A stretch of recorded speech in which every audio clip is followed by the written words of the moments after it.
Olá, boa noite a todos. Bem-vindos ao programa Espiritismo na Prática. E hoje vamos dar continuidade à nossa obra, nosso estudo da obra Brasil, Coração do Mundo, Pátria do Evangelho. Hoje, então, a gente vai fazer alguns capítulos a mais, né? A gente vai começar do 13 até o 23, que faz o estudo de hoje, então, baseado nesses capítulos dessa obra, que é magnífica, uma obra muito bacana de você poder estudar, conhecer a história do Brasil pela visão física e pela visão espiritual.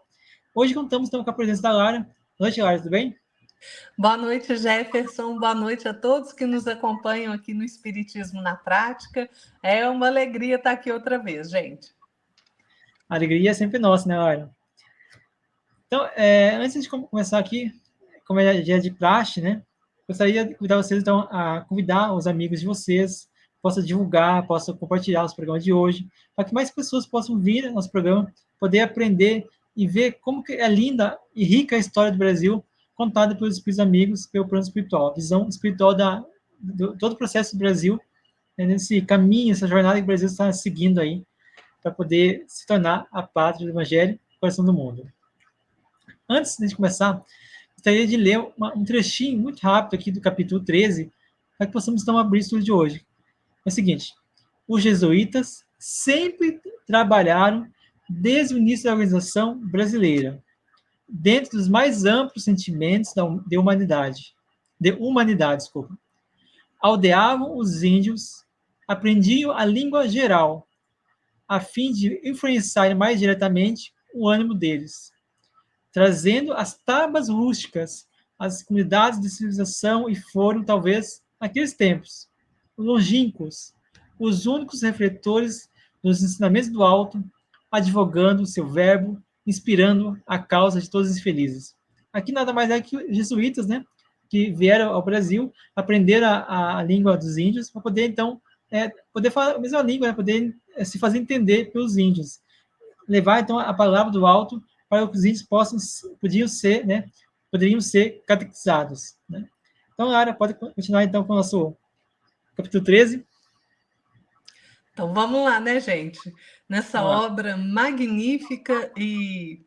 Sabe, Jefferson, hoje eu escutei uma coisa muito engraçada, que eu estava conversando com algumas pessoas, alguns amigos, e que eles falaram assim: ah, mas essa obra é muito estranha, né? Essa obra do Chico nem parece que é Humberto de Campos, nem parece que é o Chico Xavier. Pois é, gente.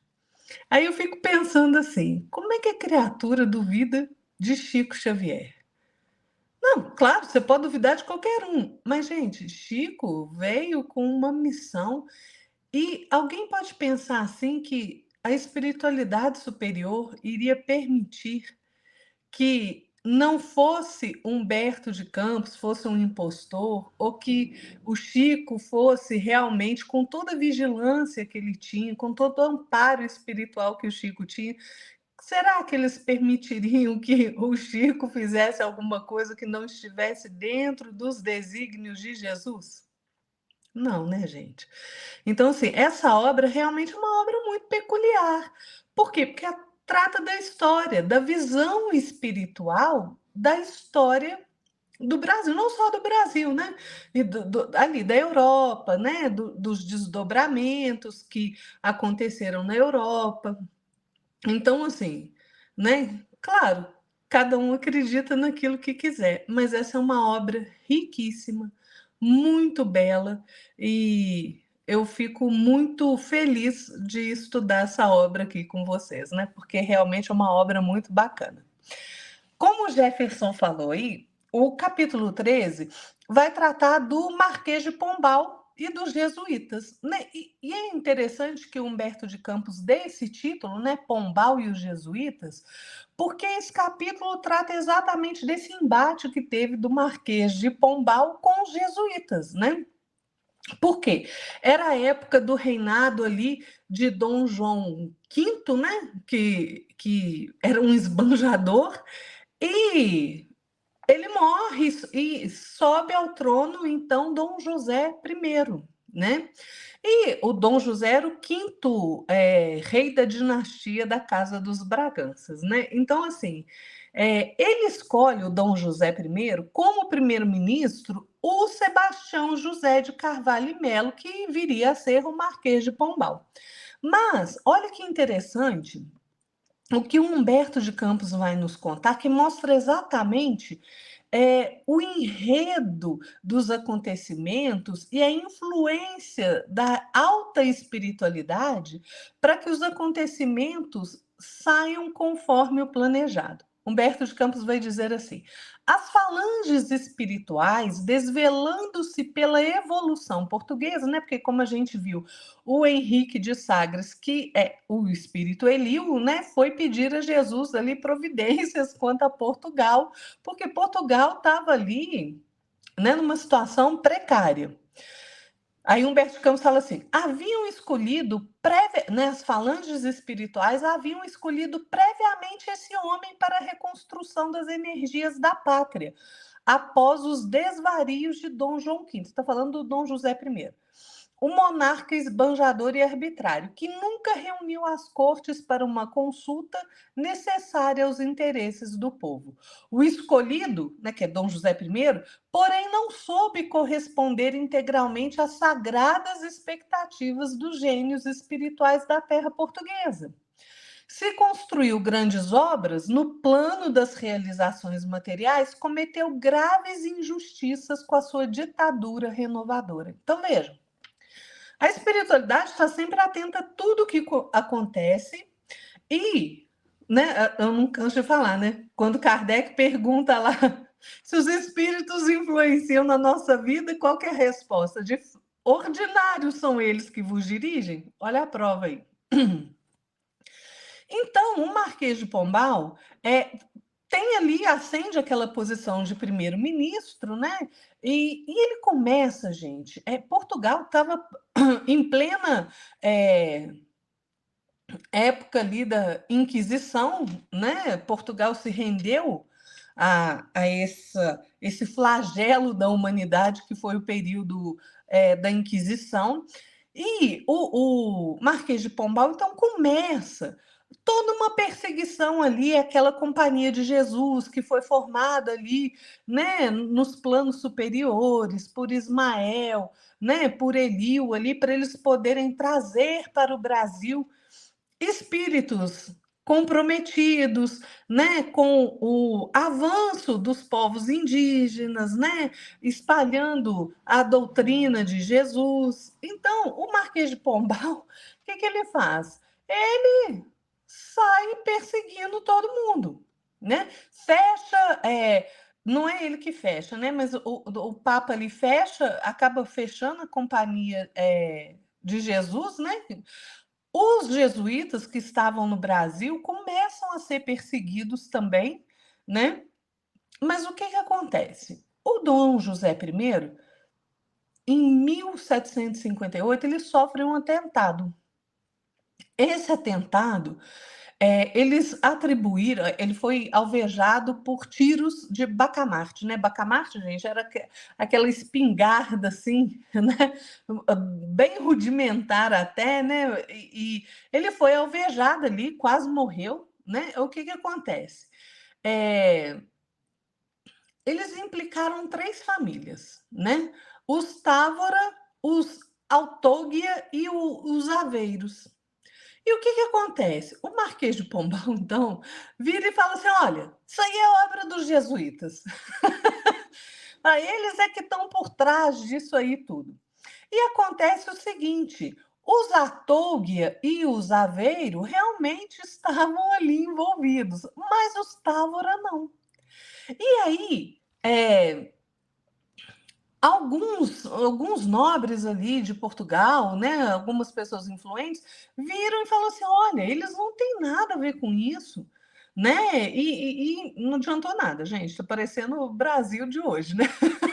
Não adiantou nada. Eles foram ali julgados de forma irregular, completamente irregular, foram acusados ali, sentenciados à morte, né? Eles foram supliciados, sofreram horrivelmente, gente, horrivelmente, parecendo o Brasil de hoje, né?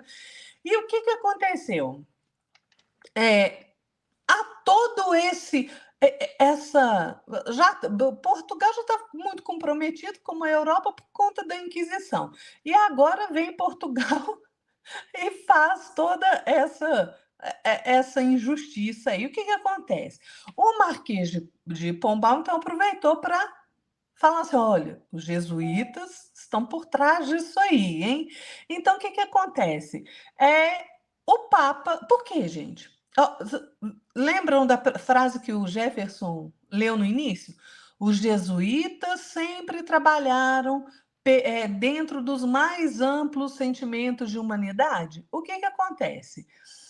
Os jesuítas, gente, eles realmente, porque eles faziam parte ali da convocação de Ismael.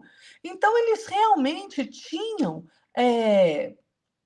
Eles eram diferenciados, eles não eram igual o clero ali que tinha escravos e tudo. Eles não, eles eram diferenciados, eles não tinham escravo, pelo contrário, eles muitas vezes defendiam os escravos, defendiam os índios, né? Morreram pelos índios. Então, gente, o que acontece é que começou uma perseguição, né? Então, assim, nesse tempo de toda essa confusão aí, né? Alguns espíritos muito aflitos procuram Ismael, falam assim: ô Ismael, olha o que está acontecendo lá. Está todo mundo lá acabando com os esforços que a gente está fazendo aqui, né? Você vê esses missionários humildes aí sendo perseguidos, né? Os trabalhos estão sendo abandonados, né? Por conta desse ministro arbitrário aí, que era o Marquês de Pombal, né? Então, assim, estava todo mundo muito chateado com isso. Mas aí Ismael, né, gente? Não é à toa que Ismael é um preposto do Cristo, né? Ismael falou assim: olha, gente, calma lá. Aqueles próprios espíritos que escolhemos para determinados labores terrestres não resistem à sedução do dinheiro e da autoridade. Aí eu fico pensando nessas pessoas que criticam muito essa obra, né? De onde que elas tiram um parâmetro para isso? Porque olha só, é tudo que Humberto Campos está falando aqui, gente, está na codificação. Olha só, você tem um espírito, muitas vezes, vamos imaginar o Ismael lá igual a gente viu no outro estudo, no estudo passado.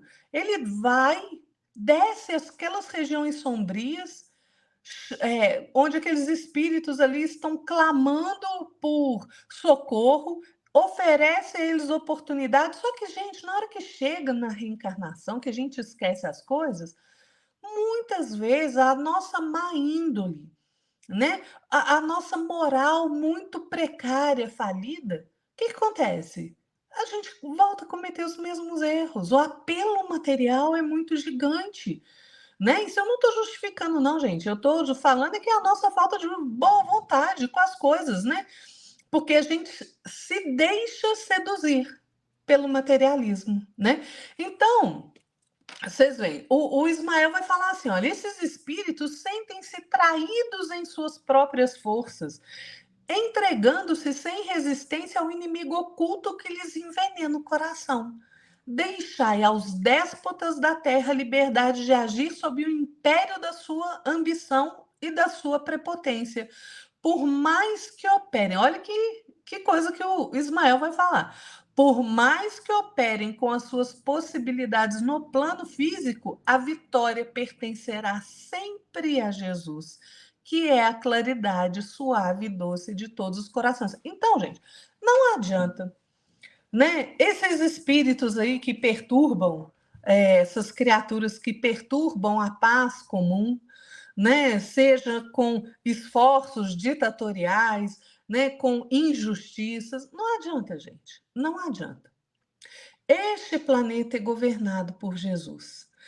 O que vai acontecer aqui, apesar do nosso livre-arbítrio, é o que Jesus determina. Porque se a gente vai contra aquilo que está,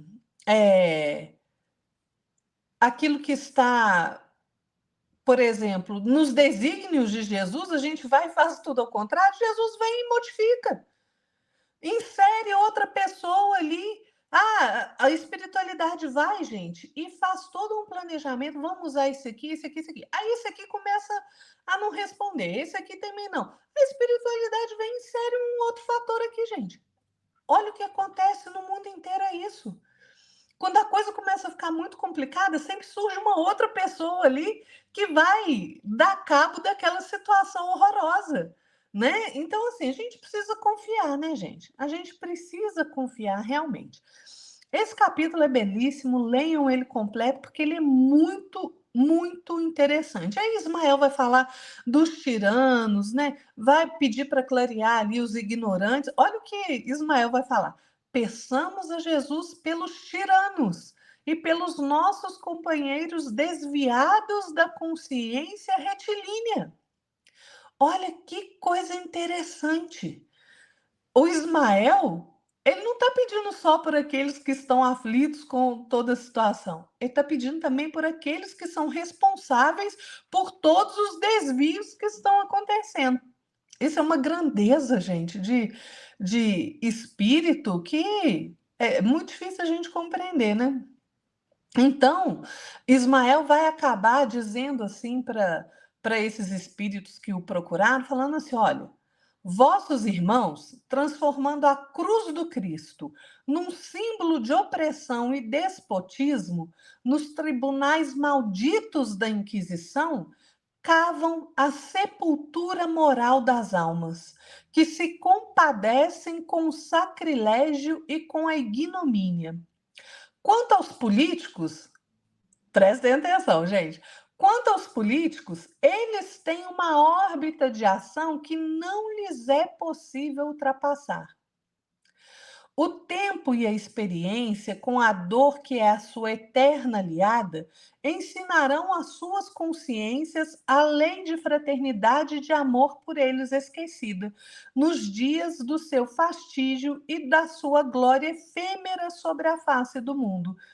Oremos por eles e que Jesus, na sua bondade infinita, nos acolha os corações sob o manto da sua misericórdia.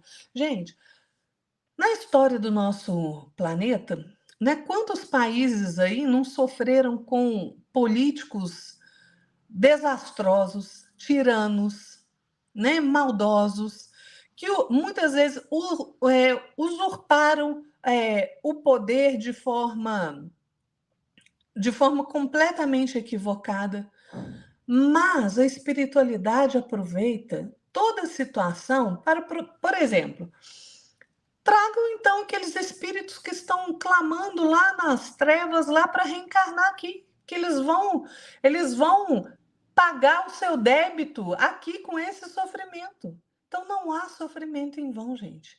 E a gente não pode se esquecer que se tudo está sob a batuta de Jesus, ninguém sofre à toa, tudo é aproveitado, e esses que se acham aí donos do mundo, eles têm uma liberdade de ação até certo ponto. Porque daqui para frente, é igual a gente já falou, né? Jesus fala assim, ó, chega, acabou, agora não. Então, gente, é um livro belíssimo esse Brasil, Coração do Mundo, Pátria do Evangelho, porque realmente conta a história sob a ótica espiritual e é fantástico a gente saber isso, né?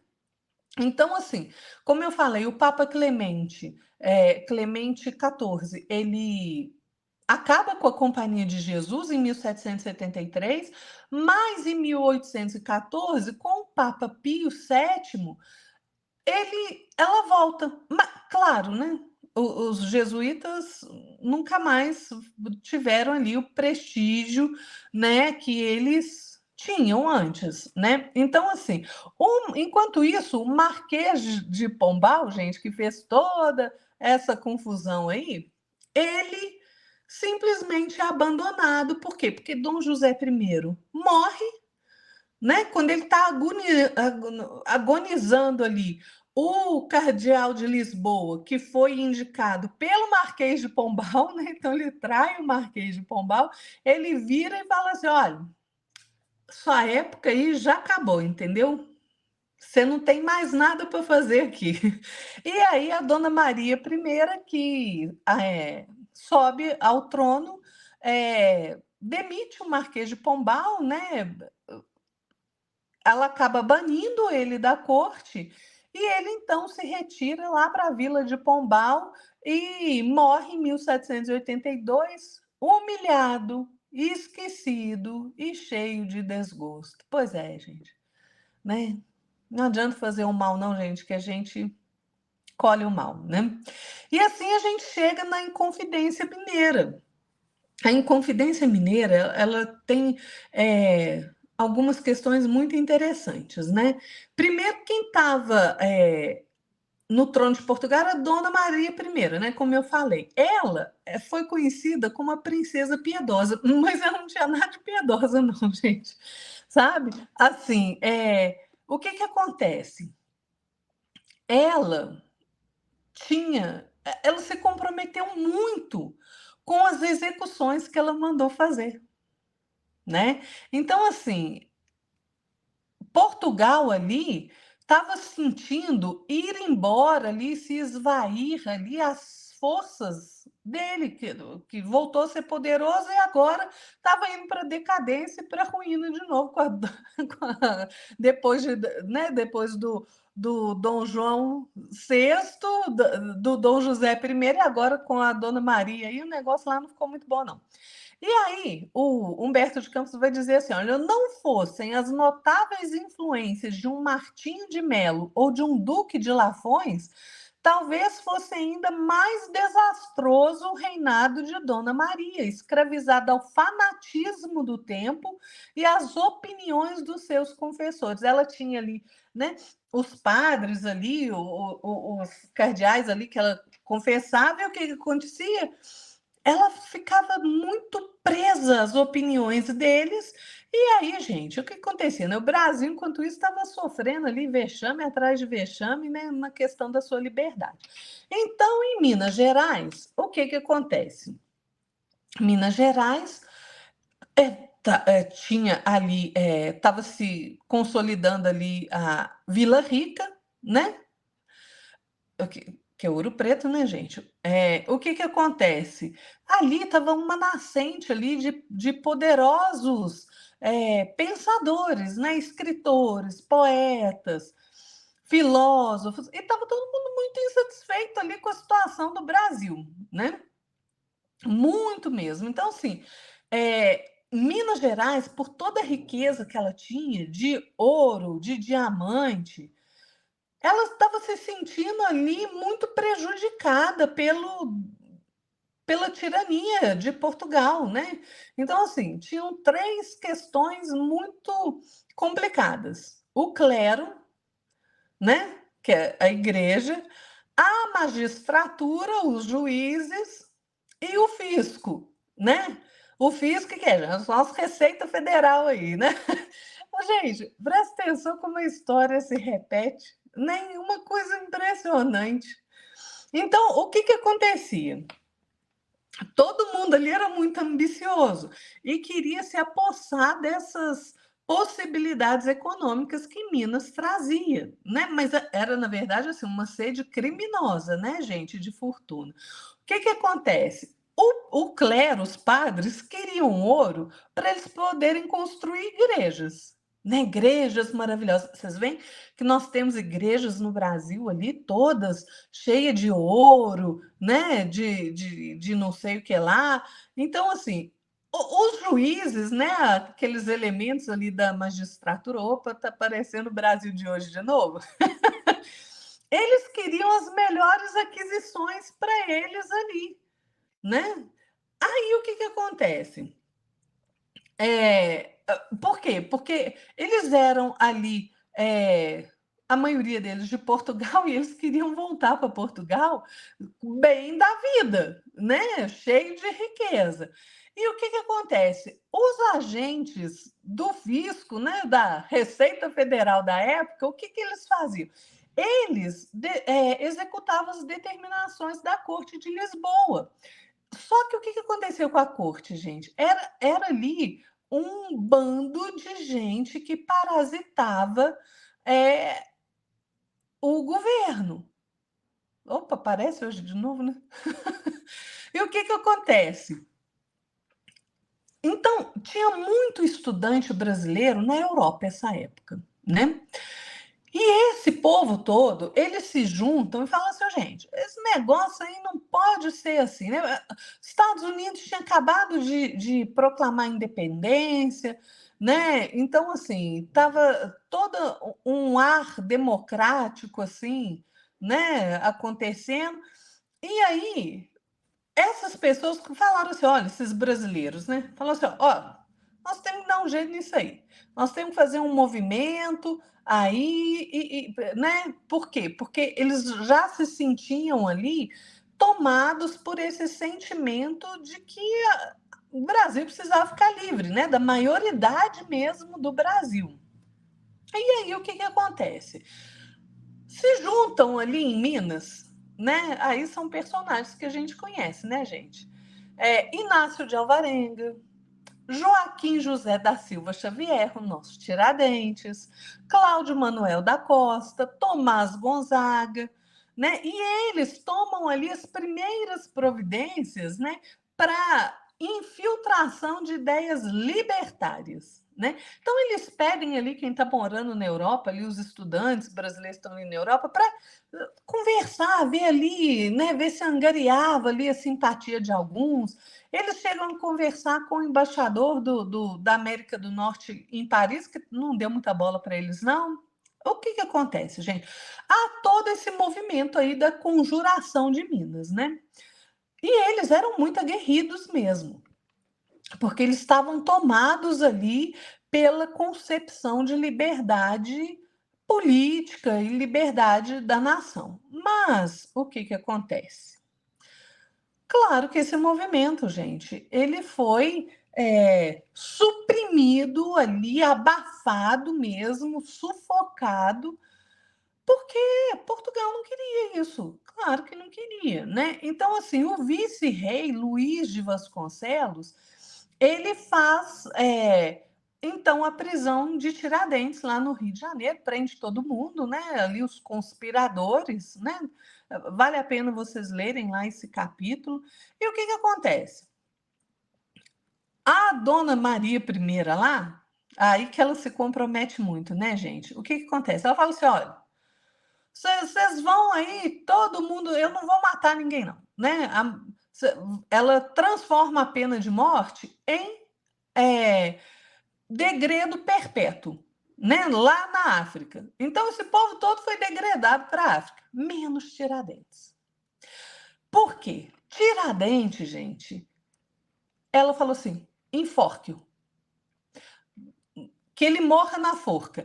E que ele morra e que o cadáver dele não seja sepultado, que ele seja esquartejado, né? Para que todo mundo possa ver ali que Portugal não vai permitir novas traições à coroa. E assim foi feito, né? Aí Tiradentes é enforcado, né? E é uma passagem bonita, porque o Humberto de Campos vai dizer assim: o mártir da Inconfidência, depois de ter examinado amarguradamente a defecção dos companheiros, reveste-se de supremo heroísmo. Seu coração sente uma alegria sincera pela expiação cruel a ele somente reservada, já que seus irmãos de ideal poderiam continuar na posse do sagrado tesouro da vida. Então ele fica feliz que só ele ia morrer, né? E aí o Humberto Campos diz assim: as falanges de Ismael cercam-lhe a alma leal e forte, inundando-a de santificadas consolações. Então, Tiradentes, gente, morre em 21 de abril de 1792, né? Ele é recebido no mundo espiritual por Ismael. É uma passagem belíssima, né? Vale a pena vocês lerem, porque Ismael vai falar assim: olha, hoje, irmão querido, você está resgatando os delitos cruéis que você levou a feito quando você ocupava a posição de inquisidor. Então, Tiradentes veio espiar e veio resgatar essa questão dele como inquisidor, né? Ele participou da Inquisição, é por isso que ele teve essa morte, né, gente? Isso, né? Enforcado, esquartejado, né? Leiam que é uma passagem belíssima, porque Ismael vai falar assim, que ele estava resgatando ali, então, um passado dele muito obscuro, mas que era para ele ficar feliz, porque no futuro ele ia ser lembrado para sempre. Né, a gente, né, lembra de Tiradentes até hoje, né? Então, o Ismael fala para ele: olha, tudo que você fez vai ser lembrado. Vai ser lembrado. E assim acontece, né, gente? Tem ali uma passagem ali que Humberto Campos vai falar que, né, que espíritos ali luminosos vieram acompanhar Tiradentes, né? Então, até mesmo para que ele não chegasse a ver o espetáculo ali dele ser, né, todo escortejado. Mas o que acontece? A dona Maria I, então, ela enlouquece, claro, pelas atrocidades que ela cometeu, ela enlouquece e ela, então, o Ismael falou isso, né, que ela sofreria as consequências do ato dela, né? E aí, então, o que acontece? Dom João VI vem, então, para o Brasil, né? A Revolução Francesa, gente, o que vai acontecer? Nós vamos lá para o capítulo da Revolução Francesa agora. Em 1792, quem estava no trono português era Dom João, né? Porque a Dona Maria não morre não, gente, desculpa, a Dona Maria enlouqueceu, né? Então ela ficou ali meia doidona, o Dom João sobe ao trono, né? Era uma época ali de profundas modificações na Europa, né? Em 1789 a gente teve a Revolução Francesa, que foi ali muitíssimo complicada, gente. Era um movimento que era para ser um movimento de liberdade, foi um movimento de derramamento de sangue sem igual, né? Porque o que eles fizeram? Eles tinham razão de pedir, sim, liberdade, né? Igualdade, fraternidade, que era o lema ali dos revolucionários, né? Mas o que acontece? Eles foram longe demais. Eles começaram a decapitar os outros, né? Esse aqui, tô achando que tá me traindo. Vai lá, manda matar. Um derramamento de sangue, gente, horroroso, horroroso, né? O Luís XVI, que era o rei na época, ele é guilhotinado em 1793, se instala então a República Francesa, né? Sob todo esse pedestal de sangue, né? Então, perdeu a razão, o karma da França é muito grande, né, gente? Então, o que acontece? Nesse meio de turbilhão ali, de revolução aqui e acolá, né? Foi um período de terror mesmo. Robespierre ali também termina morto, né? Ele mandava guilhotinar todo mundo, ele mesmo acaba sendo guilhotinado, né? No cadafalso ali. Aí o que acontece? Em 1794, se instala então ali na França o diretório. O que é esse diretório? É um conjunto de gente ali que começou a governar a França, né? Depois ali da Revolução, é como se fosse um regime político diretório, né? Ele foi adotado ali em 1794, 1795, né? E termina com um golpe de Estado que Napoleão deu. Napoleão foi ótimo, né, gente? Napoleão derruba então o diretório em 1799 e ele fala assim: bom, agora quem manda aqui sou eu, né? Eu sou o primeiro cônsul aqui da França. E aí a gente sabe toda a confusão ali que Napoleão fez, né? Mas o intuito de Napoleão não era esse, realmente era resguardar a França ali de tudo que estava acontecendo, mas como sempre, né, gente, somos humanos, né? E aí o poder sobe a cabeça e aí Napoleão começa a invadir outros países, se declara imperador em 1804, né? A Europa sofre com Napoleão deveras, né? Então, o que acontece? O grupo espiritual ali, se reúne nas esferas próximas ali do planeta, pedindo a Jesus, né, que, por favor, proteja o povo dos desvarios ali que estavam acontecendo, né?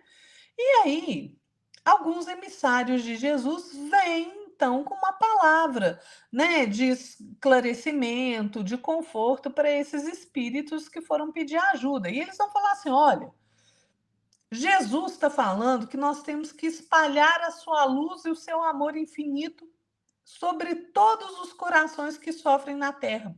Porque as trevas, as forças das sombras estão se intensificando e intensificando a miséria e o sofrimento em todo o planeta.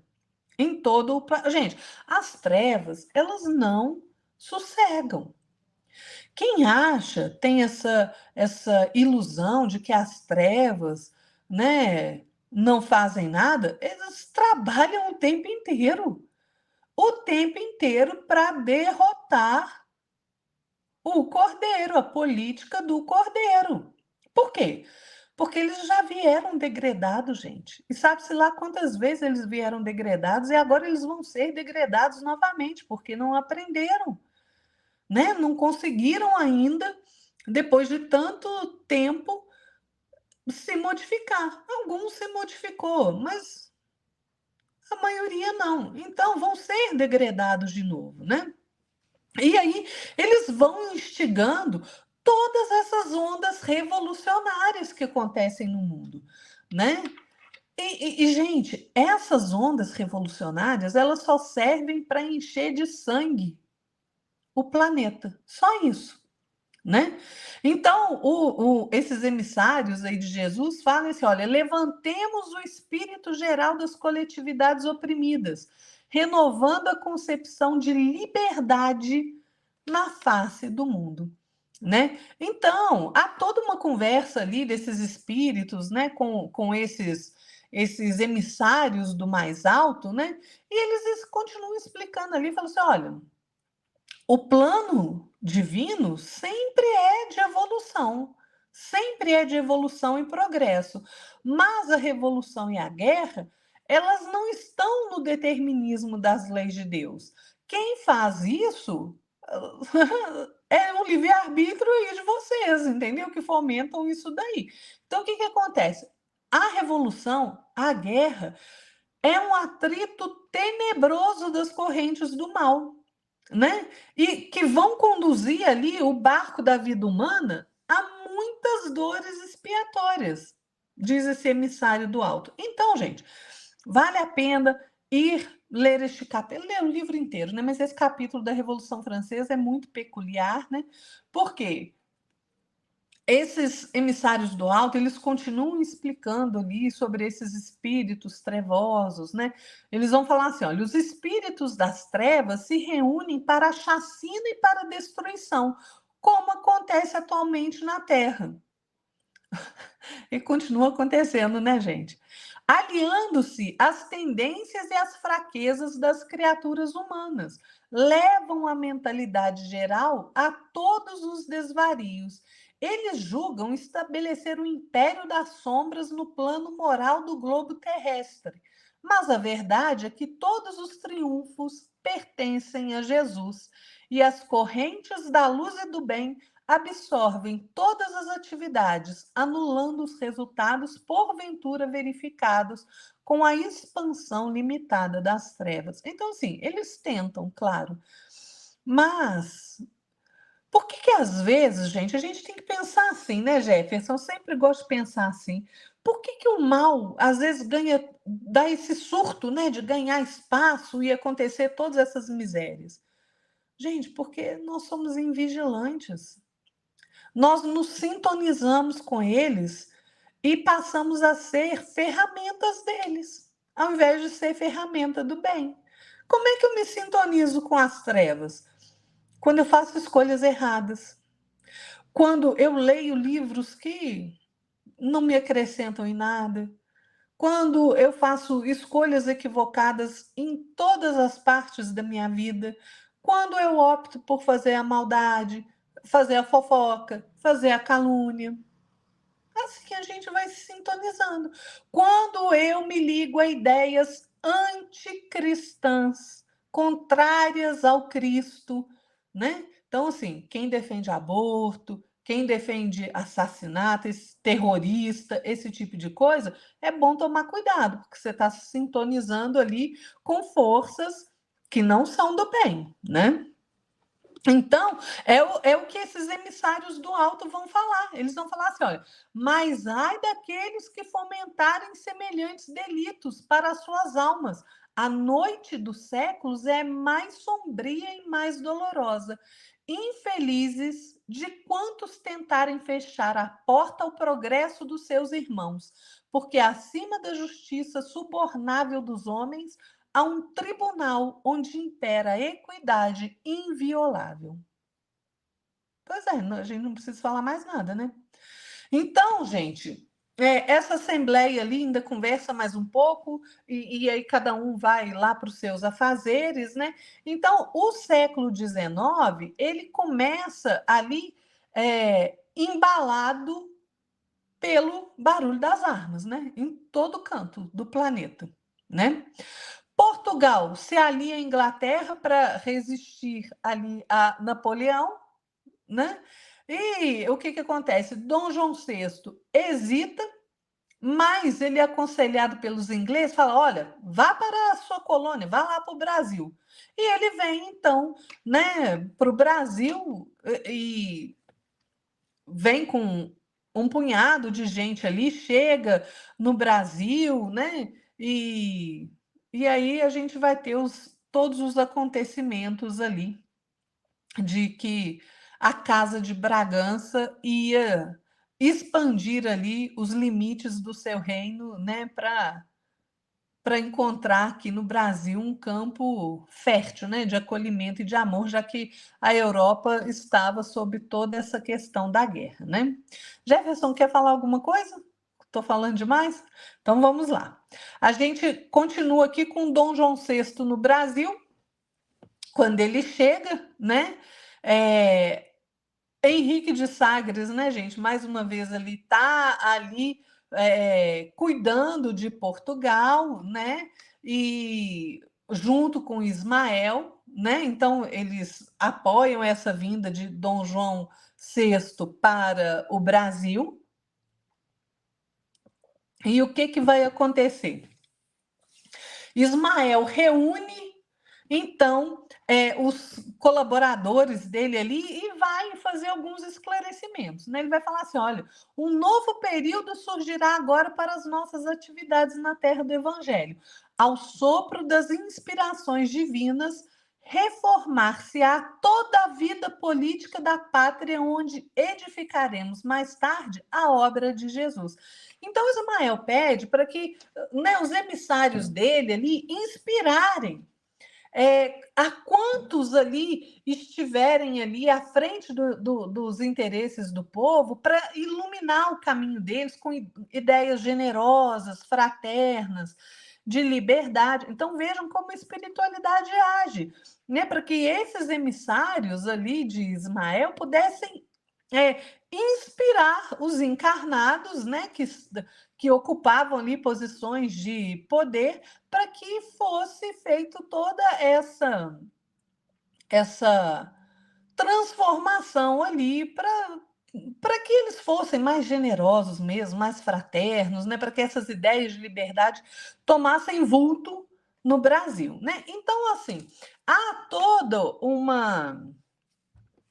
todos os acontecimentos ali, né? Eles chegam ali na Bahia em 1808, né?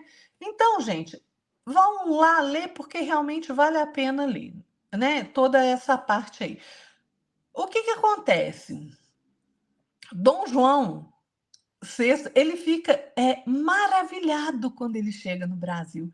Ele fala: gente, que terra linda, que paisagem maravilhosa. E ele fica, então, muito feliz de estar aqui no Brasil, né? E o que acontece? Enquanto ele está aqui e tal, né, gostando de estar aqui e trazendo, trouxe muitos nobres com ele e tudo, mas o lado espiritual, eles não estavam descansando, né? Eles estavam ali junto dessas pessoas que exerciam autoridade política, administrativa, para reorganizar ali o que iria acontecer no Brasil, né? Então, assim, a espiritualidade, gente, como o próprio Humberto de Campos vai dizer, aproveita todas as possibilidades, né? E o que acontece? O Marquês de Pombal, esqueci de falar, o que ele faz? Ele proíbe toda atividade de indústria no Brasil. Né? Foi um retrocesso danado. Né? Então, o Dom João VI, ele vai falar, vamos liberar isso aí. Liberou para as indústrias nacionais, foi um tempo realmente de progresso mesmo. Né? Ele... ele gostou mesmo de vir para o Brasil, né?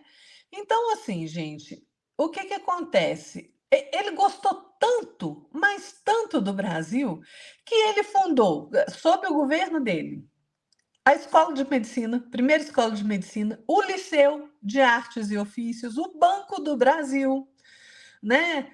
A Escola de Belas Artes, a Academia da Marinha, o Conselho Militar, a Biblioteca Real, o Jardim Botânico, tudo isso ali sob a batuta dele. Então, assim, o que acontece? O mundo espiritual estava ali também trabalhando junto. Por quê? Porque esses espíritos, sob as ordens de Ismael, eles estavam ali correndo de um lado para o outro, espalhando claridades, entendeu? Inspirando as pessoas ali a serem generosas, a terem novos impulsos para grandes construções do progresso brasileiro, né? Então foi uma época assim que foi muito importante para o Brasil. Mas o que acontece? Ele não soube manter ali dentro da linha da sua autoridade ali com firmeza, né? E vai acontecer então ali toda uma problemática, né? O que acontece? O Dom João VI, ele Portugal começa a pedir, né, que ele volte, tudo, aí ele não quer ir, ele começa a se juntar ali com os nobres, e o que acontece? Ele começa a, então, fazer umas coisas muito loucas, gente. Ele pega a casa das pessoas para os nobres morarem, né? Ele vai lá e fala assim: essa casa aqui está desapropriada, quem vai morar aqui é fulano, né? Então, assim, o povo foi começando a ficar incomodado com isso, né? Tem até um fato curioso que assim, eles chamavam de juiz aposentador, né? Que intimava as pessoas ali para poder, perder o seu imóvel, desocupe ele. E aí o oficial de justiça saía e escrevia na porta assim, né? PR, ou seja, que aquela casa ali agora era do príncipe regente. E aí, né, assim, o carioca sempre foi muito malicioso, né? O que eles botaram no PR? Ponha-se na rua, né? Ou seja, se você tem um PR aí na sua porta, pode se pôr à rua, porque você não vai ficar mais aqui, não, né? E há, então, gente, toda uma questão ali dessas confusões que vão acontecendo, até que em 1815 a colônia passa a ser o Reino do Brasil, né? Porque isso foi uma carta, uma decisão ali de Dom João VI, né? O Rio de Janeiro passa a representar a sede da monarquia portuguesa. Por quê? Porque a Europa estava com a confusão lá ainda, né, gente? Então, assim, o Dom João VI, como ele veio asilado para cá, né? Ele saiu ali de Portugal para não ter que enfrentar ali o Napoleão Bonaparte. Ele gostou do Brasil, então ele dispensa ali ao Brasil muitos privilégios, né? Então a nação começa a progredir economicamente, né? O Rio de Janeiro ali cresce demais. né? Tem muitos, cresce economicamente, politicamente, socialmente. E o que acontece? Enquanto isso, Napoleão Bonaparte estava lá na Europa, né? Estava lá e o Dom João VI aqui. Em 1816, a Dona Maria I, ela morre. E aí, o Dom João VI, que era príncipe, né, ele não era rei de fato, né, ele tomou o lugar da Dona Maria I porque ela adoeceu, né, mas ele, na verdade, não era rei de fato porque a rainha era a Dona Maria I. Então, o que acontece? O Dom João VI assumiu ali, né? Ele teve um filho, que era o Dom Pedro, né? O Dom Pedro I, tá, gente? Dom Pedro I casa com a arquiduquesa Leopoldina da Áustria, né? Ela vem para o Brasil, né? Porque o Dom Pedro estava aqui. Nesse período, o que acontece de interessante no mundo? A Europa ali começou a ter um surto de liberalismo, né? Que contrário ao poder absoluto, certo? Depois da morte da Dona Maria I de Portugal, eles não ficam ali felizes com a situação de serem subalternos, né? Porque Dom João VI ali ficou no Brasil, né? E prepara ali todo um movimento ali que ele não quer voltar para Portugal de jeito nenhum, né? Apesar da morte da mãe dele, ele não quer voltar para Portugal, não. Eu vou ficar aqui. E o que acontece? Ismael e o seu grupo ali de espíritos que trabalha com ele, eles conseguem, então, com a proteção de Jesus, fazer ali desabrochar no país um clima de paz. Por que precisava desse clima de paz?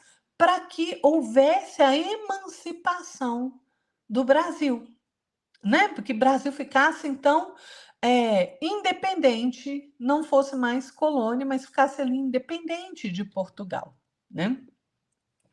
Há toda uma questão histórica ali que vai acontecendo e tudo, e o interessante é o seguinte, em 7 de março de 1821, o Dom João VI, ele fala assim, acho que eu vou para Lisboa. Quero voltar para Lisboa. E aí, o povo da corte ali, que ficava ali, naquela fofoca ali com ele, falou assim, olha, então você faz o seguinte, acaba com essas liberdades todas aqui que você deu para esses brasileiros aqui. Não, se você vai embora, acaba com tudo isso. Né? Por quê? Porque eles queriam ali mais poder. Mas Dom João VI não faz isso, não. Porque, na verdade, ele era muito generoso, né? Então, assim, ele fez um reinado num período muito crítico da história do mundo, e ele, então, fala assim, bom, eu vou deixar, então, Dom Pedro aqui, né?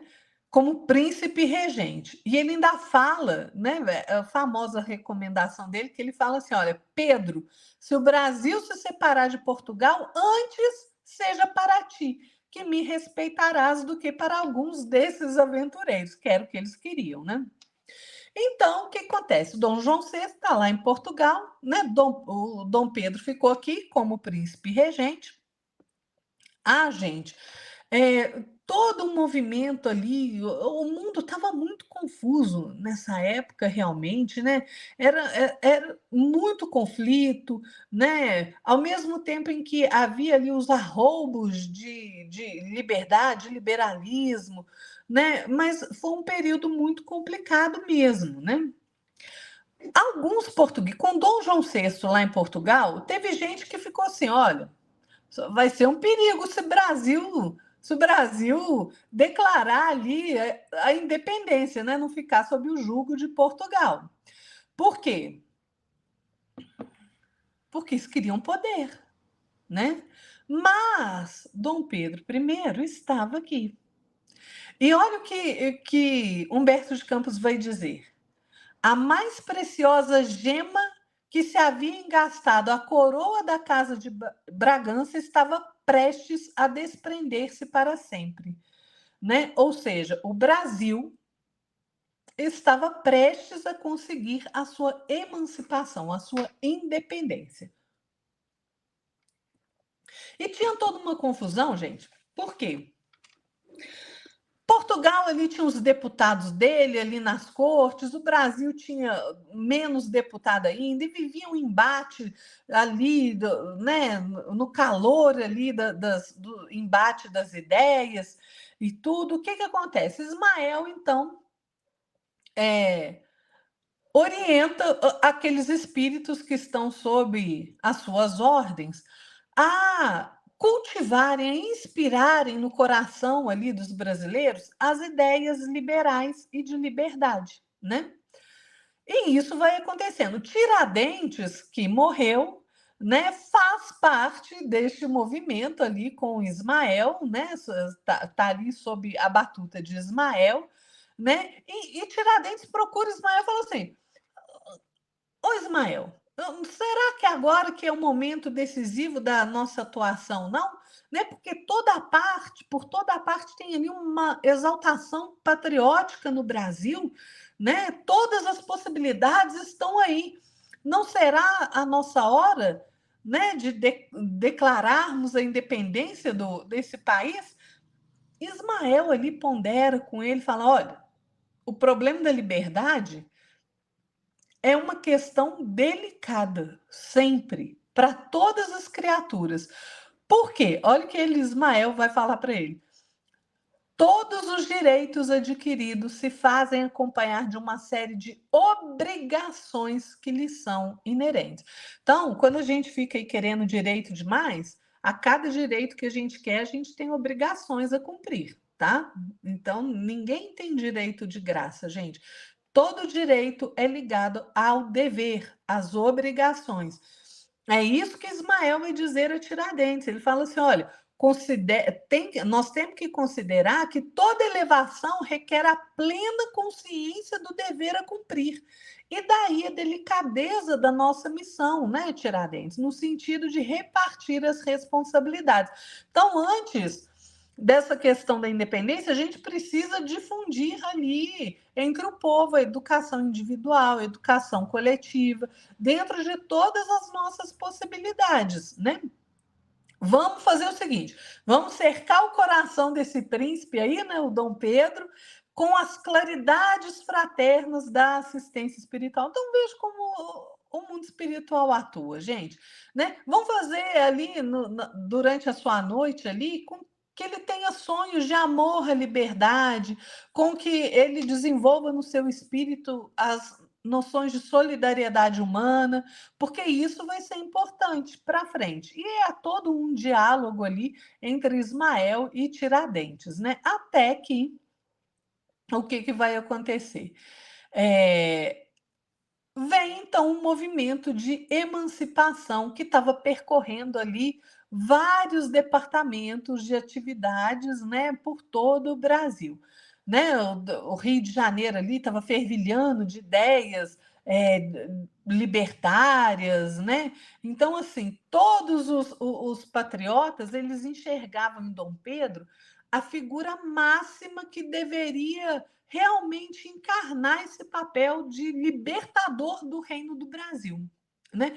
Mas Dom Pedro ainda ponderava, porque ele considerava ali as tradições, os laços de família. Então ele hesitava ali um pouco, né? Ah, não sei como é que vai ser isso, não sei o que lá, então não sei o quê. O que acontece?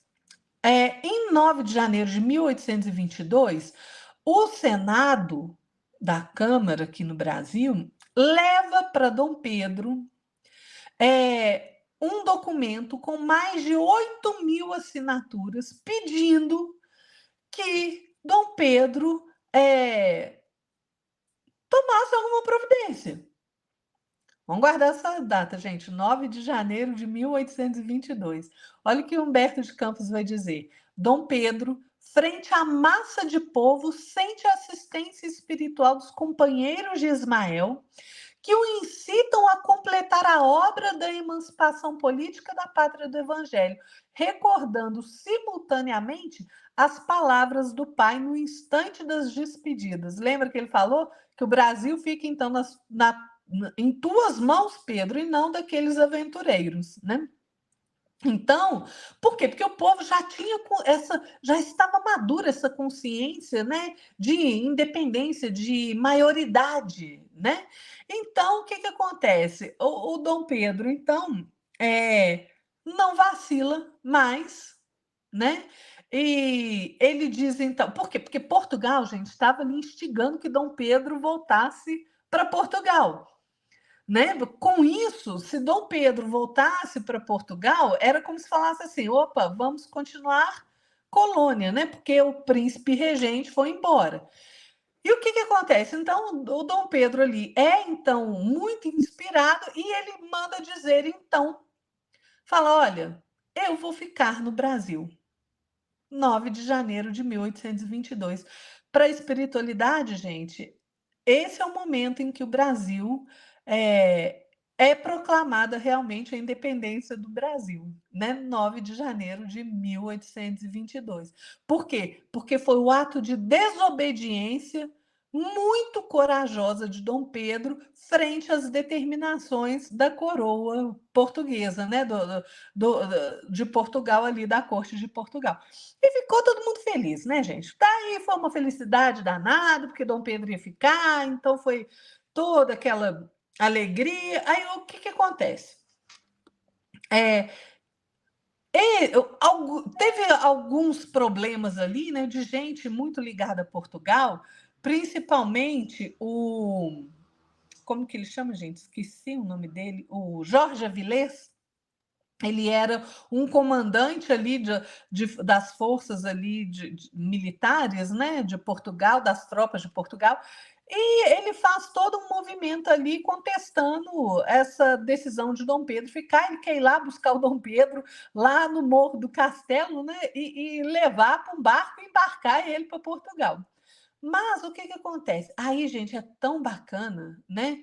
Porque o alto ali se manifesta, né, e faz fracassar toda essa situação, né? O Dom Pedro fica realmente. Dom Pedro então vai para Minas Gerais, né?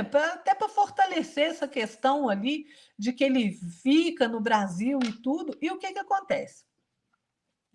Quando ele vai para Minas Gerais, ali ele começa a viajar por alguns lugares. Quando ele está voltando de, de Minas, né?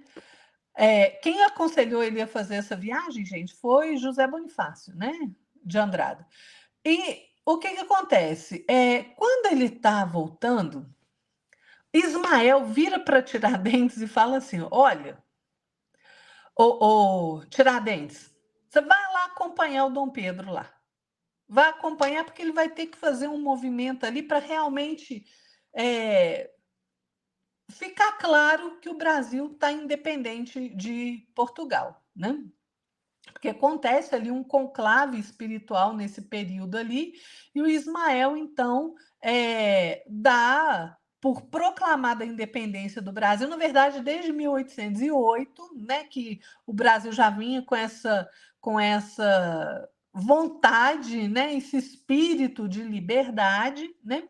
E aí o Ismael fala para o Tiradentes assim: olha, você vai lá, acompanha o Dom Pedro no regresso dele ao Rio, né? E quando ele estiver ali em São Paulo, porque de Minas passava para São Paulo, depois para o Rio. Quando ele estiver ali em São Paulo, você vai auxiliar o coração de Dom Pedro para que ele faça, então, um brado de emancipação desse país, né? E é o que acontece, né? Quando Dom Pedro está passando ali por São Paulo, né? Chega até ele uma carta ali, né, com novas imposições de Portugal a ele, e aí ele fala assim: quer saber de uma coisa? não vou cumprir nada disso. E aí ele dá aquele brado de emancipação que todo mundo conhece ali, né? Às margens do Ipiranga, em que ele diz independência ou morte, né? Então ali está consolidada realmente a independência. Por quê? Porque era um plano de Ismael que houvesse uma data forte para que ficasse para a história. Então, por isso, 7 de setembro de 1822, com esse nova desobediência de Dom Pedro falando, não tem nada disso, é independência ou morte, nós não estamos independentes, tem nada a ver com Portugal mais. E aí é por isso que fica marcada essa data, né, como a data realmente da independência do Brasil. Aí vamos falar de Dom Pedro II, né? O Dom Pedro I, gente, ele fez um governo ali, né? Foi bom o governo dele, não foi um governo ruim. Mas o que acontece? O país estava tomado ali de novas esperanças, né? Mas alguns estadistas estavam encontrando ali dificuldade para organização do Estado no Brasil, né? Teve uma Constituição, aí o que acontece? Houve toda ali uma dissolução por parte de Dom Pedro da Assembleia Constituinte, ele acaba exilando ali os Andradas, né? O José Bonifácio, o Martim Andrada e esqueci o nome do outro, gente, o Antônio Carlos, né? Ele põe eles em exílio e aí o povo não gosta muito, né? Há uma confusão ali que o povo passa a não gostar porque que exilou aqueles ali que estavam lutando pela Constituição. O povo, na verdade, nem sabia, gente, o que era Constituição, mas queria aquilo ali, né? Então, já queria. O que acontece? Então, Jesus chama Longinos. Por quê? Porque Jesus viu a necessidade de polarizar as atividades aqui no Brasil, como para ser um centro de exemplo e de virtude para todo mundo. E ele chama, então, Longinos. Quem foi Longinos, gente? Longinos foi aquele soldado romano que, lá no... Quando Jesus estava ali na cruz, né?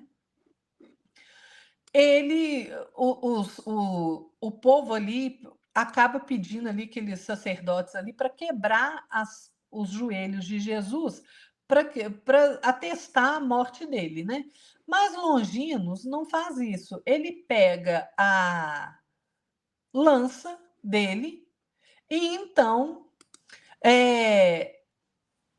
dá aquela lancetada ali em Jesus. Sabe o que é interessante? Longinos tinha uma doença no olho, ele tinha um problema no olho. Aquele movimento dele perfurar Jesus com a lança, voa um líquido, né, do corpo de Jesus, né, com certeza ele foi um líquido pleural, voa no olho de Longinos que fica curado da doença que ele tinha no olho. E ali ele se converte. Ele se converte e fala: meu Deus do céu, o que eu fiz, né? O que está acontecendo aqui? A história de Longinos é muito bacana, né, gente? Ele vem, então, ele deserta do Império Romano ali, depois eles acham ele é, então, sentenciado por deserção à morte. Ele tem uma série de encarnações muito complicadas, né? Mas ele passa a ser fiel ao Brasil. Até o seguinte, quando ele é capturado ali, e eu não lembro quem capturou ele, porque ele foge para Cesareia, aí eu não lembro quem foi. Ele é denunciado ali a Pôncio Pilatos, e o que acontece? Ele fala assim: olha, se você renegar a sua fé, renegar Jesus, você continua vivo. Ele fala: não renego. Aí morre. né? Ele foi ali, ele teve a língua cortada, os dentes arrancados, né? E depois ele foi decapitado. Então Jesus resolve chamar Longinos, né? Falou assim: olha, Longinos, eu organizei o Brasil ali de uma forma que ele seja o coração do mundo. Eu preciso que você vá reencarnar lá, né? Será que o seu coração ali consegue, já está forte o suficiente para cumprir essa missão? E Longinos fala, né? Fala assim: olha, eu vim, Senhor, de uma série de reencarnações muito difíceis que me fortaleceram. Então, sim, eu aceito a missão que o Senhor está me dando. E aí, Jesus vai falar para ele: você vai reencarnar como. Não fala, né? Como Dom Pedro II, né? Você vai reencarnar ali na corte e tal, né? Vai ser o rei do Brasil. Você vai ter ali muitos problemas, mas eu quero que você leve progresso.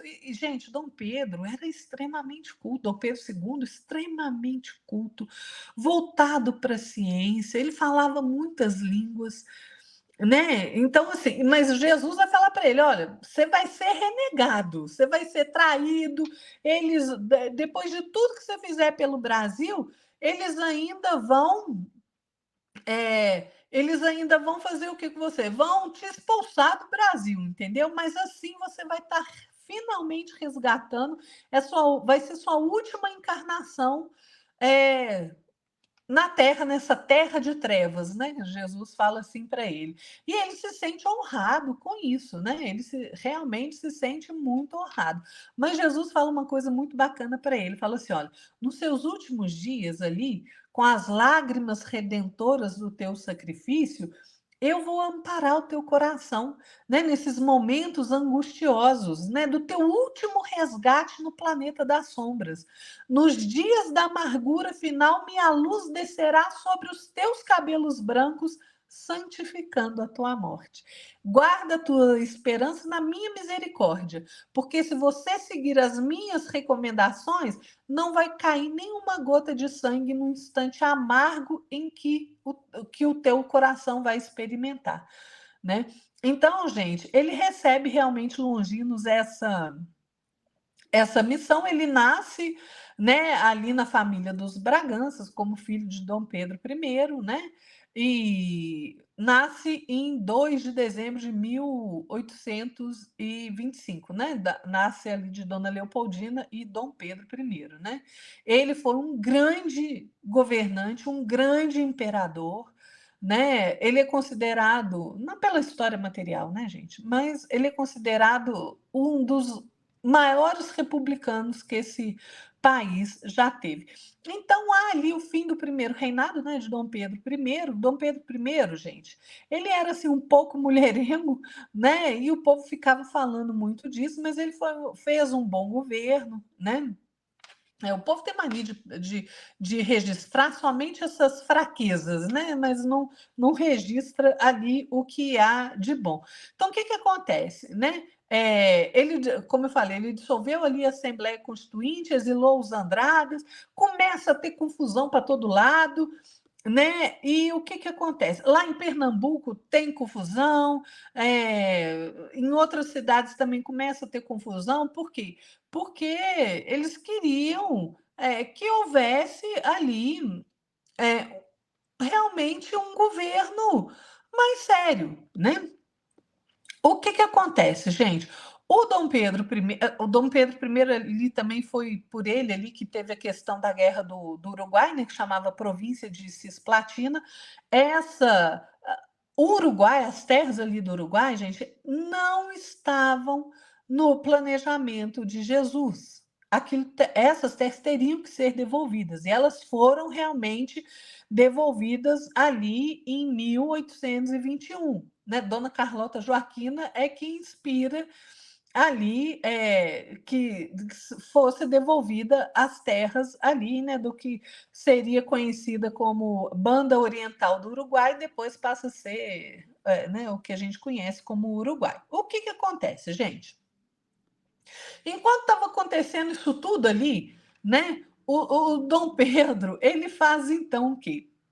Ele pega, chama ali para o entorno dele só gente de confiança.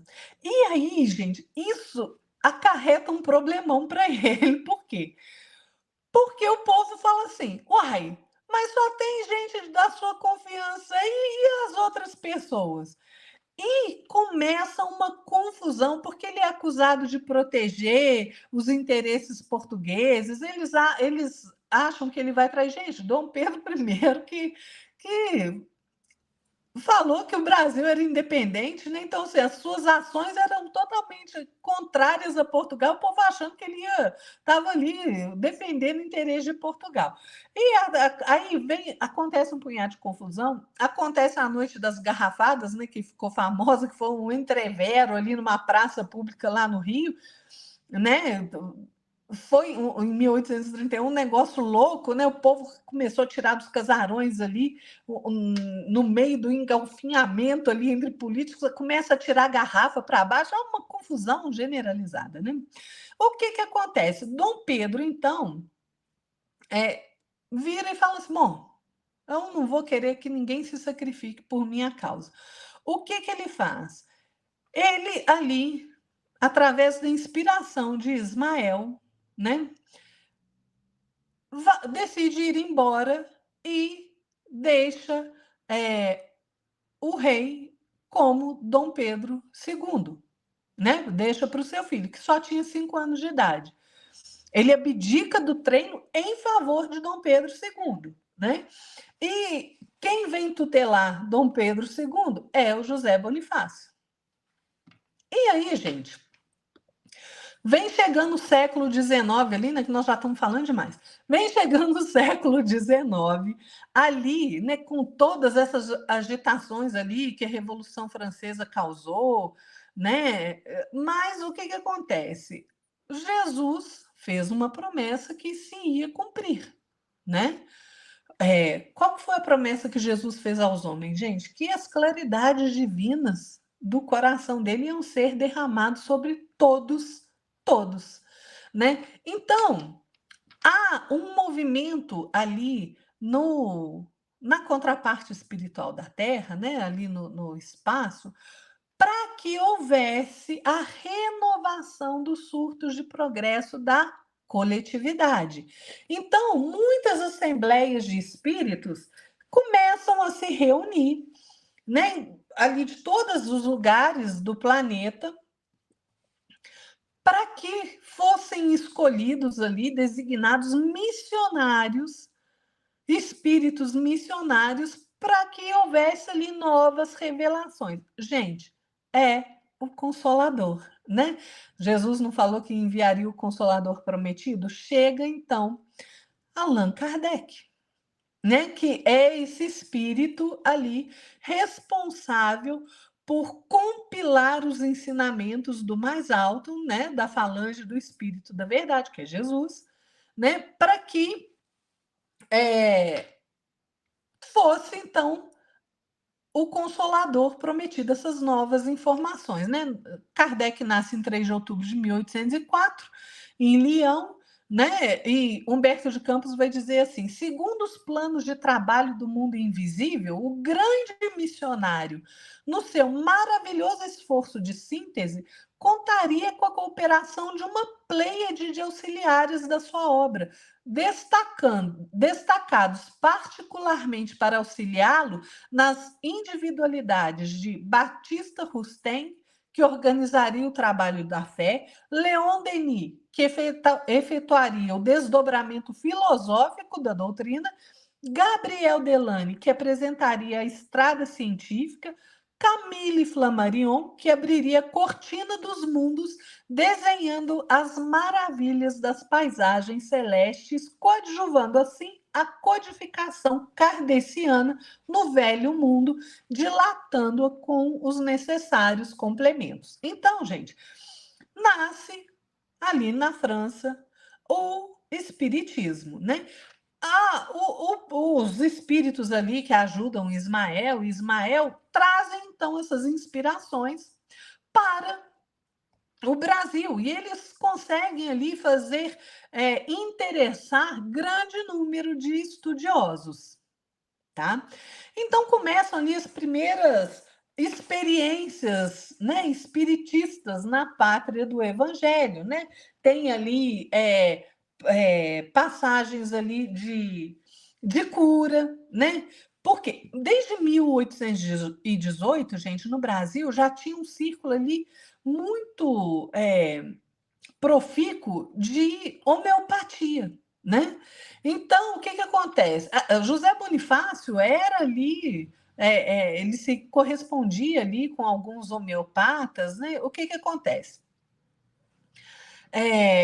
Ismael vai se reunir, então, com os seus companheiros ali, né? Os espíritos ali que ajudam Ismael, e ele vai explicar o seguinte: ele fala, olha, esse século atual aqui, né, vai assinalar a vinda do Consolador à face da Terra.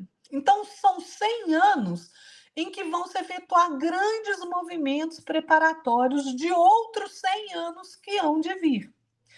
Então, essas rajadas de morticínio e de dor prenderão a alma da humanidade no século próximo, dentro dos impositivos das transições necessárias que vão constituir o sinal do fim da civilização precária do Ocidente. Então, é preciso que nós amparemos o coração atormentado dos homens nessas grandes amarguras, preparando o caminho para a purificação espiritual através das estradas penosas, né? Então, é preciso, pois, prepararmos o terreno para a sua estabilidade moral nesses instantes decisivos dos seus destinos. Então, vai acontecendo ali, gente, todo um movimento ali com relação à codificação espírita, né? Vai sendo trazido para o Brasil ali muitas informações, né, da codificação, muitos espíritos ali que estão encarnados. Tem ali, então, uma afinidade com o ensino espírita, né? O Ismael vai trazer algumas informações. Ele vai falar assim, olha, ele vai falar para o Bezerra de Menezes, gente, olha que bacana a importância de Bezerra de Menezes, né? Porque Ismael chama Bezerra de Menezes e vai falar assim, ó, você vai descer para a Terra ali agora para concentrar as energias do país do Cruzeiro. Entendeu? E você vai regimentar todos esses elementos dispersos ali com toda a dedicação do teu espírito para que a gente possa criar um núcleo de atividades espirituais dentro dos mais altos propósitos de reforma e regeneração, né? E aí ele vai falar assim, olha, eu nem preciso falar da delicadeza da tua missão, mas se você tiver plena observância do código de Jesus e com a nossa assistência espiritual, você vai vencer ali os obstáculos, né? A força da perseverança e da humildade. Né? E o Ismael vai dizer assim para ele: se a luta vai ser grande, considera que não será menor a compensação do Senhor, dele que é o caminho, a verdade e a vida. Então, gente, desce Bezerra de Menezes à terra, né? Em 29 de agosto de 1831, 29 de agosto de 1831, né? Adolfo Bezerra de Menezes, que foi um grande discípulo de Ismael, né? Há todo ali já um movimento preparatório do espiritismo, né? Mas o Brasil ali teve claramente uma repercussão muito grande, né? Porque já que está destinado a ser a pátria do Evangelho, né? Vão chegar ali sob a inspiração das falanges de Ismael ali, alguns espíritos aqui no Brasil, né, como o Bento Muri e o Vicente Martins, que eram médicos homeopatas, né? Chega muita gente mesmo. Então, o que que acontece, gente? Vão chegando informações aqui no Brasil de muitos acontecimentos, né? Dos fenômenos lá das irmãs Fox, né? Em Hydesville, né? Que tinha toda aquela negócio lá do espírito lá bater na parede e elas conversarem ali através das batidas na parede. Então, teve um movimento muito, muito grande para consolidar o espiritismo no Brasil. Mas, claro, né, gente, que as trevas não sossegam, né? Eles não sossegam. O Kardec desencarna em 1869. Nesse ano surge no Brasil o primeiro ali, como se fosse um jornal espírita brasileiro, né? O Eco de Além Túmulo, né? Não é todo mundo que presta atenção nessa informação, mas o que acontece? Com a morte de Kardec, né? Teve muita confusão ali, porque eles queriam substituir a autoridade de Kardec, né? Mas a espiritualidade já estava ali, os espíritos, né, já estavam ali vigilantes, principalmente no Brasil, né? E eles vão sugerir aos espiritistas brasileiros a necessidade de criar um núcleo de atividades no Rio.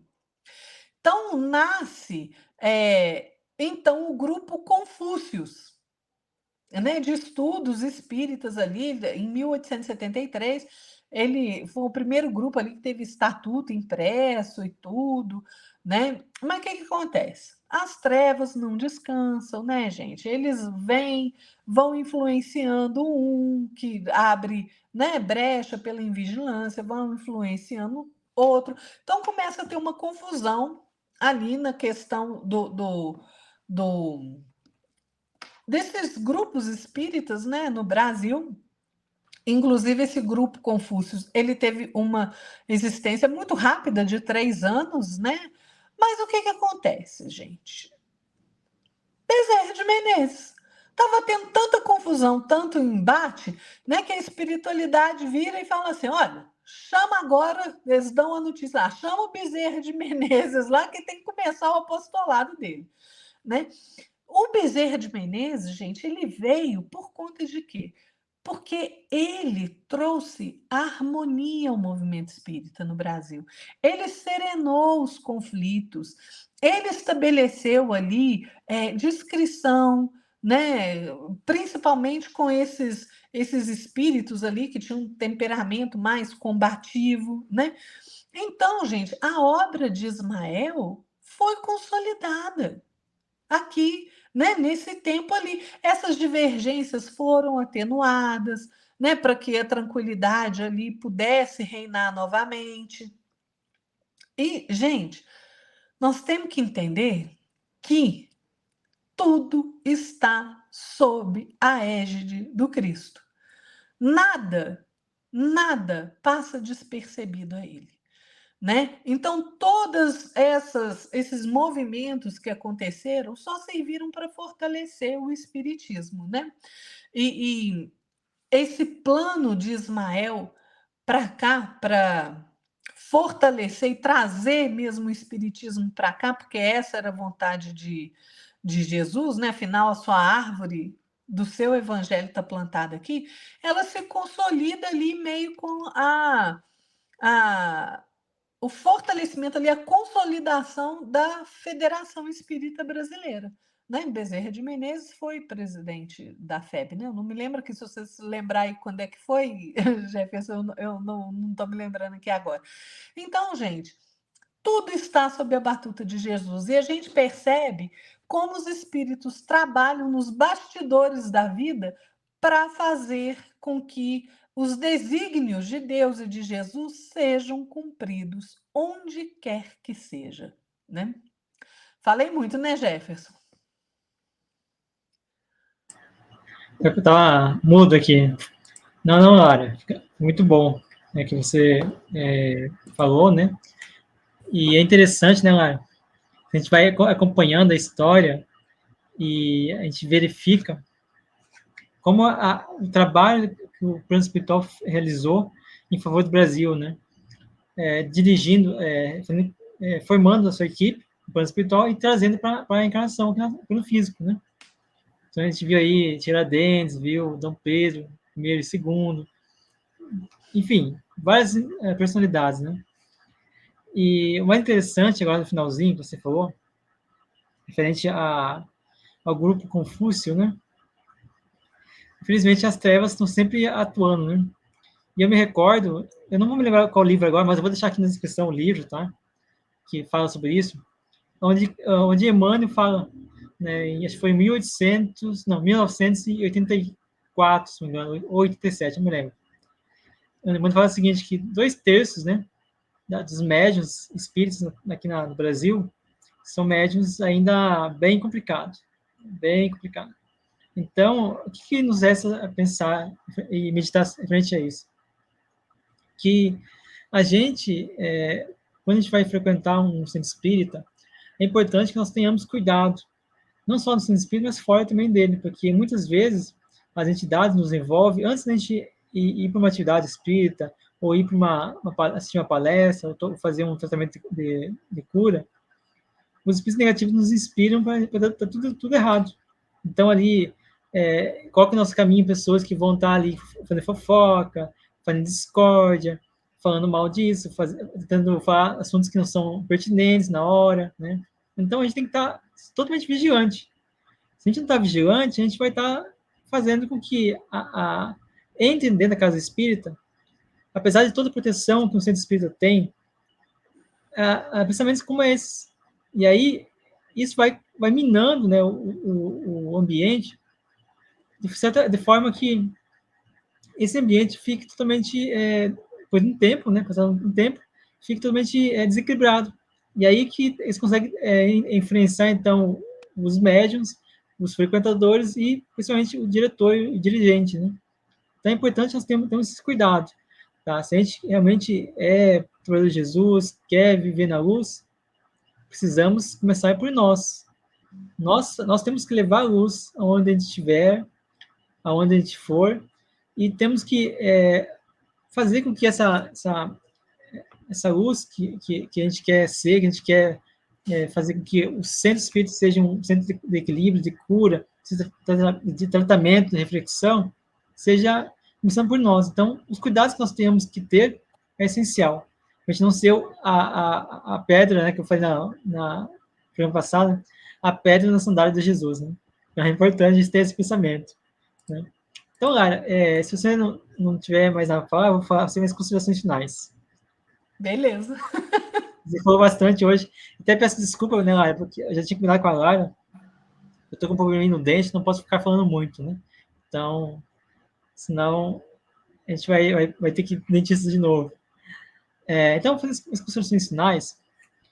Eu separei três trechinhos, né, interessantes, indicações de livro, né?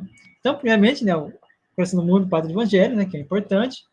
Mas se você quiser saber mais sobre Tiradentes, mais sobre essa obra, né, sobre esse personagem que ajudou e que teve seu período de cooperação com Ismael, tanto em encarnação, pós-desencarnação, no plano espiritual, você pode encontrar mais sobre esse personagem, esse importante herói do nosso Brasil, na obra Crônicas de Além do Túmulo, que também é de psicografia de Chico Xavier e autoria de Humberto Campos. Nessa obra, ele vai falar sobre o que ele pensa do período que viveu aqui como Tiradentes. Será que ele concorda? Será que não concordou? O que podia melhorar? O que não podia melhorar? Então, é importante que você leia, né, essa obra aqui, ó, que é uma obra magnífica. Aliás, essa obra aqui tem várias entrevistas e vários relatos de muitos espíritos, né, não só do Tiradentes. Além disso, temos também no livro Instruções Psicofônicas, uma homenagem que o Olavo Bilac fez para Tiradentes. Então, se você quiser saber qual foi a homenagem que o Olavo Bilac fez para o Tiradentes, procure aí no livro Instruções Psicofônicas. Temos referente aí à Revolução Francesa, que rapidamente gostaria de abordar aqui, sobre Napoleão Bonaparte. O Humberto Campos ele conta a missão do Bonaparte, né, que era preservar a França, preservar não só a França, mas todas as suas fronteiras, o território francês, né, pois que os espíritos precisavam que a França não fosse invadida para que o nosso codificador, Allan Kardec, pudesse reencarnar ali e fazer toda a codificação, né, preparar a codificação para que possamos aí trazer para o Brasil e aí continua, segue a linha do raciocínio do livro Brasil Coração do Mundo, Pátria do Evangelho, que é muito interessante. Então, se você quiser saber um pouquinho mais... E outra coisa, o Napoleão, ele teve suas indicações passadas, foi o Alexandre Magno e foi o Júlio César, tá? Então, se você quiser saber mais sobre essa passagem, sobre essa questão do Napoleão Bonaparte, você pode estar procurando no livro, tá? No livro Cartas e Crônica, capítulo 29, chamado Kardec e Napoleão. Não tem o livro aqui, não separei, não trouxe ele aqui. E terceira e a última abordagem que eu queria fazer, você pode também pesquisar sobre a questão do Dom Pedro II, né, na obra de Humberto Campos, chamado livro Novas Mensagens, tá?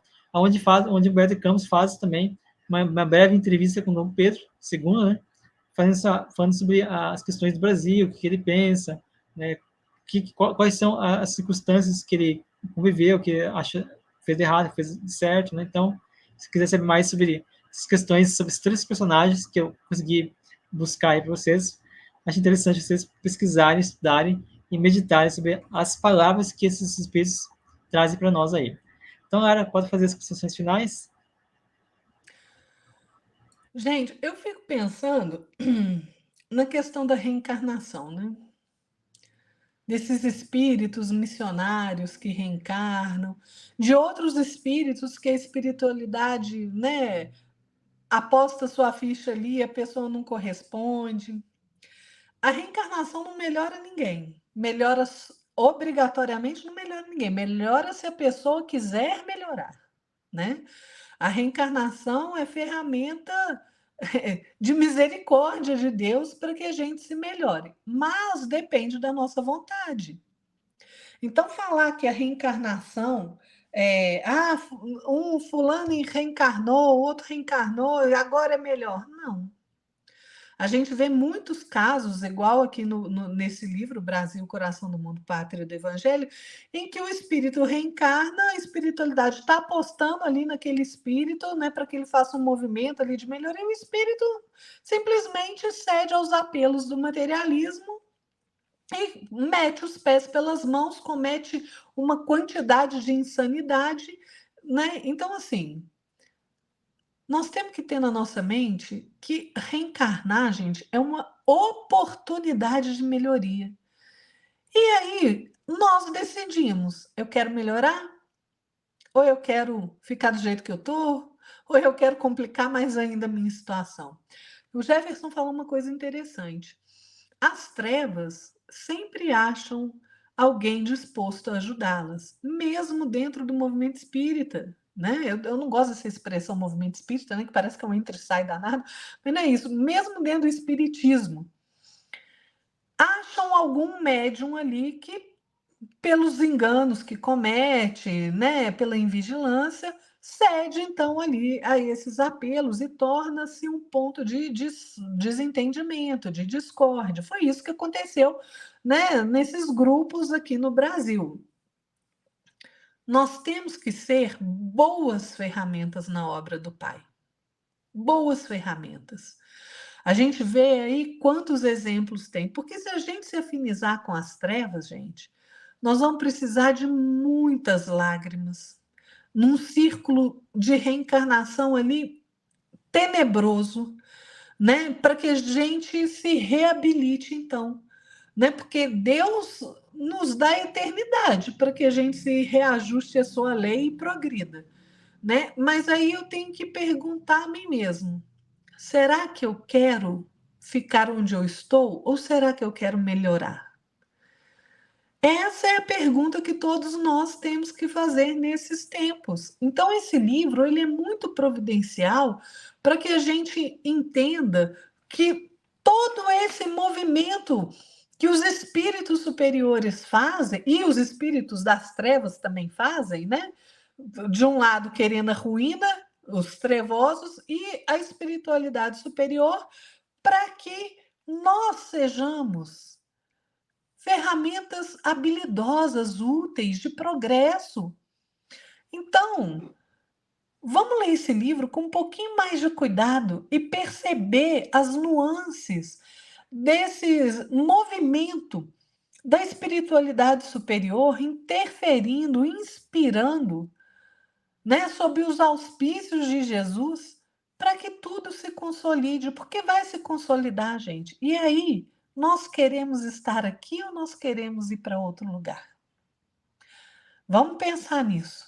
Esse livro é muito interessante para a gente estudar por conta disso, porque a gente vê a espiritualidade atuando, inspirando, né? Sendo uma boa ferramenta ali de Jesus, e é o que a gente tem que ser, boa ferramenta, né? Para ajudar tanto na nossa própria evolução, como na evolução da coletividade, né? Do nosso entorno e do planeta como um todo. Então, gente, vamos em frente, né? Isso mesmo, Lara. Só queria complementar aqui. Você perguntou sobre quais foram os anos que o Bezerra, né, foi presidente da FEB, né? Eu procurei aqui no site da FEB, escrito assim, ó, teve 2 mandatos, né? De 1889, e o segundo mandato foi de 1895 a 1900. Eu não lembrava. Também não, mas a pesquisa ajudou aqui. A Pois é. colinha, né? Na colinha aqui já consegui. Então, pessoal, muito obrigado pela presença de vocês. Agradeço muito a presença de vocês aqui até esse momento. E peço que vocês também compartilhem, divulguem nossos programas, tá? É importante que vocês divulguem, para que mais pessoas possam vir, né, aprender com esse programa, que o livro, nesse caso, que a gente está estudando, então, a obra Brasil, Coração do Mundo, Pátria do Evangelho, vem trazer para nós, nos ajudando a entender um pouquinho mais como a espiritualidade maior interage com uma nação, interage com certos personagens que são importantes, que são focos importantes, que vão dar... vão ajudar a evoluir, né, a nossa nação. Então, é importante que você faça essa divulgação, porque muitas pessoas não têm esperança, né, acham que o Brasil não é pátria do Evangelho, acham que o Brasil não é coração do mundo, mas não conhecem o trabalho e o esforço que o plano espiritual está fazendo e vem fazendo desde 1500. Eu acredito muito antes que 1500, mas a história conta aqui, né, a partir de 1500, um pouquinho antes, na verdade, 1500, né? Então é importante que você divulgue, para que mais pessoas conheçam que nós não estamos aqui abandonados, nós não estamos aqui esquecidos, excluídos da família de Jesus. Não é isso. A gente está aqui em missão, cumprindo nossa missão pessoal e colaborando com a missão maior, que é a missão de transformar esse Brasil em pátria do Evangelho, que eu, na minha opinião, nós já somos, né? E só a gente precisa saber enxergar e parar de ver coisas só negativas, né? Porque tem muito mais coisas positivas do que negativas no Brasil. Só a gente saber buscar a informação correta. Então, pessoal, agradeço a oportunidade, agradeço a presença de todo mundo. Boa noite, Lara. Boa noite, Jefferson. Boa noite a todos que nos acompanharam até aqui. Fiquem todos na paz de nosso Senhor Jesus Cristo. Até mais, gente. Tchau. Que assim seja. Até mais, pessoal. Vamos ter fé, vamos ter esperança no Brasil. Até mais.